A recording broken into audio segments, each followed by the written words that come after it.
Silver has safely made it through the month of November, avoiding a calamity of epic proportions. We'll discuss what happened and where silver goes from here, as we are 1 month away from finishing up 2024. So let's get into it as we explore.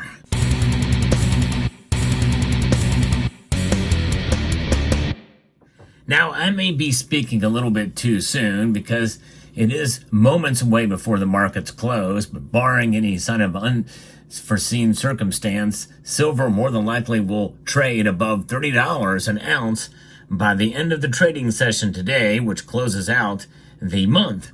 So where do the markets stand right now? There's a bit of a recovery right now in gold and silver, and platinum is also springing forth a bit. But gold is up $12.20 today so far. That's up almost a half a percentage point. Silver, though, is more than doubly performing against gold today. It's up 1.36%, up 41 cents today. In fact, right now it is sitting at $30.69, reaching almost $31 earlier in the day. Yes, pretty impressive indeed to see silver up. It almost got to $30.96 with a low of $30.15 at the beginning of the trading session, but this is where we are at right now.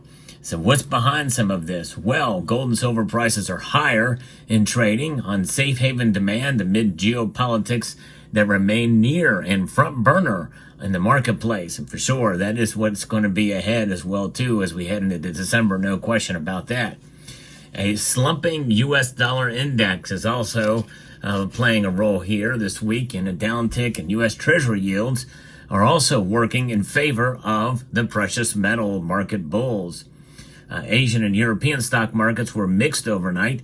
U.S. stock indexes are pointed towards firmer openings, and in fact, actually right now, it's I think the market is pretty much all but closed, and the Dow Jones Industrial Average is indeed up a bit. It's up about 188 points. The Nasdaq is up 157 points, and the S&P is also up. Whereas crude oil is down, it's like at $68.15 a barrel. So it continues to get a hit here, and hopefully that will translate to lower prices at the pump for us. But the dollar certainly is something. The dollar index is what we're watching as well too, and the dollar index is actually down 0.3%, down to 105.74. That is kind of what we're looking at here in the market. Now, Thanksgiving holiday was a Thursday. The U.S. stock markets, they closed early. The S&P 500 stock index is on course for its best month since last February, and Chinese stocks have rallied as traders hope for more economic support at a key economic monetary policy meeting by the Chinese official coming next month. Gold and silver prices are posting good gains on better safe haven demand. Russian President Vladimir Putin has warned of possible strikes on decision-making centers in Ukraine's capital, Kyiv, with new ballistic missiles that he said could turn the city into dust. Also, Russia's defense minister is in North Korea to meet with his counterpart, stoking concerns over deepening military cooperation between Pyongyang and Moscow, according to a report from Bloomberg. Dow Jones Newswire's headline reads that Russia war economy shows new cracks after the ruble plunges. And in the Middle East, Israel and Lebanon are already accusing each other of violating a ceasefire agreement that just went into effect days ago. So that is what we're looking at in terms of where gold and silver are going and where they're at now as we close the week. A lot of still volatility, and that will be ahead. I'm going to talk a little bit more about the future in just a moment. But first, I want to share with you a new series by the Germanium Mint. And here is the first coin, or the first, I guess this is going to be a fantasy coin. I'm not sure if it has a denomination. Yes, it does have. Yes, it has a fantasy denomination of 5 mark here on the silver piece. But it is a really cool looking piece here, discovering a fascinating collection of magical items that enabled Germanic heroes to draw upon their supernatural powers, shaping the course of the world. The artifacts selected by Germanium Mint played a fundamental role in the most important stories of the mighty gods, epic battles, and mysterious mythical creatures. These objects not only symbolize power and dominion over the forces of chaos, but also serve as tools for vanquishing enemies and protecting what is most valuable. Each artifact carries its own unique meaning and purpose, deeply rooted in the rich context of Germanic mythologies. Some of were used to ensure victory in battle, while others provided supernatural protection in the most challenging moments.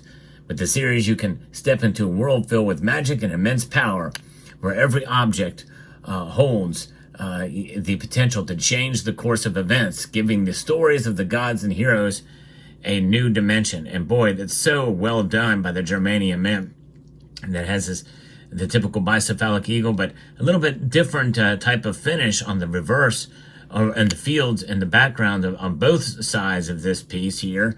Very, very well done. Yes, indeed.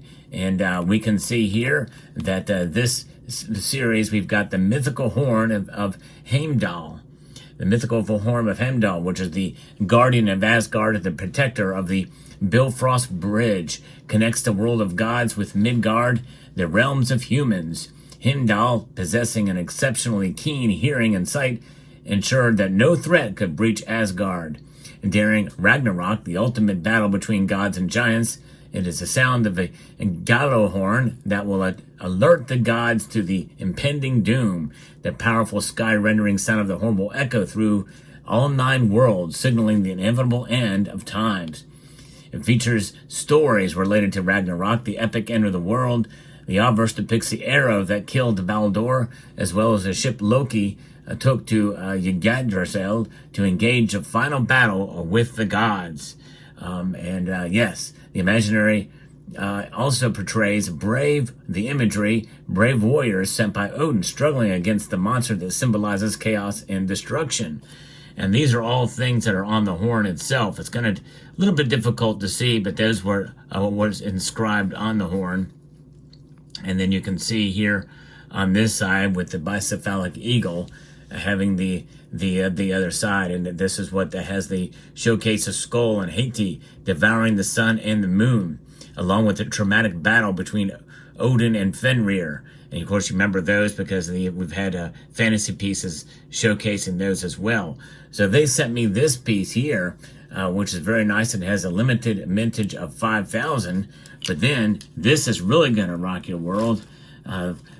They have sent me another piece, which has a nice, attractive outer sleeve.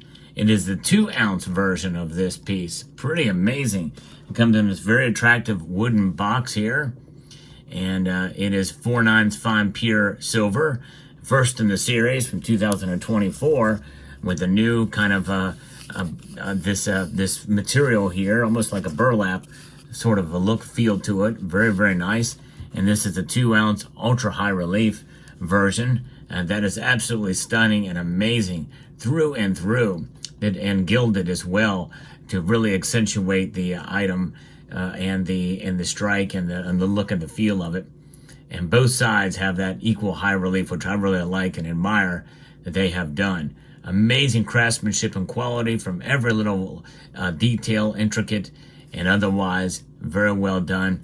And this has a smooth, numbered edge here, and this happens to be number 5 in the series out of 500.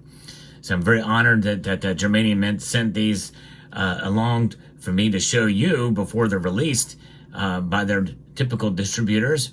So hope you will check them out, germaniummint.com. I'm going to put a link in the description and below here so you can check them out for yourself. But since silver certainly is on fire, and it has escaped the disaster of less than $30 an ounce. At least it did dip in there briefly, but it is now comfortably back above that again. So that's good news. So where do we go next with gold and silver? Well, the holiday trading continued to support gold prices today as investors navigated significantly volatility driven by shifting geopolitical sentiments. In this article, another one from Kitco, the gold market started the week with a dramatic 3% drop after President-elect Donald Trump nominated Scott Bessent a traditional Wall Street financier, to lead the U.S. Treasury Department. Markets expect Bessent to be a steady, safe hand for the U.S. economy, but he is pro-gold. So watch out what may happen there. Potential ceasefire between Israel and Lebanon announced at the start of the week also eased geopolitical fears, reducing gold safe haven appeal, but there was some little bit of complications there. But gold gained a fresh safe haven bid the following day after Trump threatened Mexico and Canada with 25% tariffs and proposed a 10% additional tariff on all products coming in from China. So that's the kind of thing we're going to probably continue to see as more statements are made and more data come out into next week. It'll be very interesting to see what happens as we head into the first week of December. What are we looking for to begin next week? Well, ISM manufacturing PMI data will come out on Monday. Tuesday, we'll have the U.S. JOLTS job openings. Wednesday, we'll have ADP employment data, which typically tends to be a better, more accurate representation of economic data or employment data. And then ISM services, PMI, Federal Reserve Chair Jerome Powell will participate in a moderated discussion at the New York Times Deal Book Summit. And then Thursday, we'll get weekly jobless claims. And then Friday, U.S. non-farm payrolls report. And then a University of Michigan preliminary consumer sentiment data will be released then on that day as well, a week from today. So we'll see how that all plays out. But until then, you know what? We'll just kind of hang on.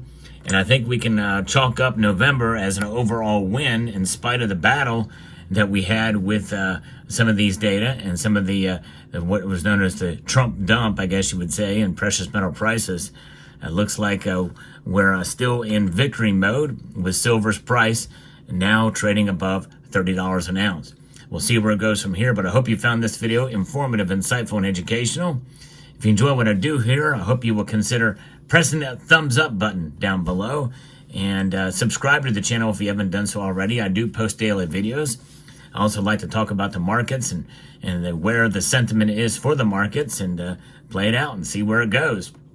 In the end, though, it really boils down to us having faith in silver as a store of value over the long course of time, and also having faith that this will continue to lose value at a steady pace at the very least.